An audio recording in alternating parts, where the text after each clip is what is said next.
Good day sa ating mga tropa, maulan na hapon at gabi. Ingat tayo sa ating mga biyahe kasi madulas yung daan lalo sa mga nakamotor. So may share lang tayo mga yon. Pinakamabilis lang to. P1 error na carrier. So share na lang natin. Tinroubleshoot na to ng mga kapatid ko sa amin kuya. So mapapansin dyan, wala ng parts na dyan MOSFET. So tinanggal ko na yan kanina. So na-trace na kasi natin yung pinaka problema kung bakit nagkakaroon ng P1 error. Yan. Carrier yan, tatlo yung socket. Yan. P1 error. So pag nagustuhan nyo itong video na to, pa-share na lang para may matuto rin. So binaklas natin yan, yung mga MOSFET na yan.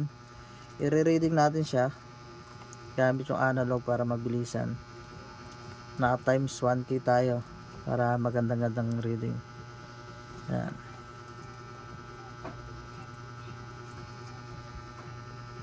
Ito, yung dalawa to, galing to dun sa galing dun sa unit na to, sa customer.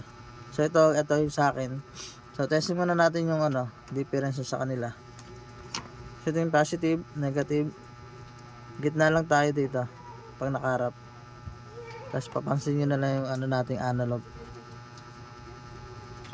Yan. Papansin nyo walang palo yan. Balik rin natin. Wala rin. Kabila, wala rin. Balik rin natin, wala rin. So itong kabila, check natin. Wala. Baliktad. Wala. Pag nilagay natin sa kabila, dapat meron niyang resistance na makuha. Yan. Balik rin natin, wala. Yan. Positive, negative. Pag nakaharap yung parts, yan, dapat meron. So ito yung kanina, yung wala, yung itong positive sa gitna, tapos itong negative wala rin sa bandang kanan natin. Ito yung sa ating MOSFET. Yan, positive gitna. Pansinin nyo yung tester natin Yan, so may reading siya. Itong kabila, mabilisan na lang tayo kasi parehas naman yung ginawa natin kanina, parehas ang pag-check. Yan. So papansin nyo, lahat may reading. Itong tatlo, lahat ng tatlo meron. So itong nag-iisa na to is open na, ibig sabihin na wala nang yan, hindi na madadaanan ng ng supply na papasok dito kasi nga open na siya. So kaya nagkakaroon ng P1 error. Window type to mga tropa, carrier P1 error. So sana nakatulong sa inyo.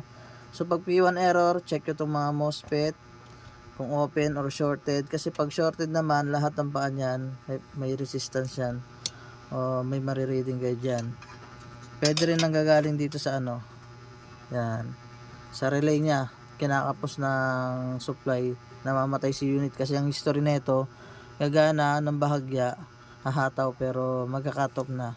Tapos magkakaroon ng error. Ito yung pwede rin to. Yan, itong pyesa na to. So yun lang, sana makakatulong sa inyo mga tropa Yan, yung relay pwedeng pagkunan ng P1 error sa itong first na nito. So yun lang, yung MOSFET i-check natin, tapos itong mga relay P1 error. Pero always double check, huwag tayo masyadong maging kampante. Sabi ko nga, yung mga video na ginagawa natin based on experience, marami pinanggagalingan din yan. Pwede rin manggaling sa ibang parts, kaya double check natin.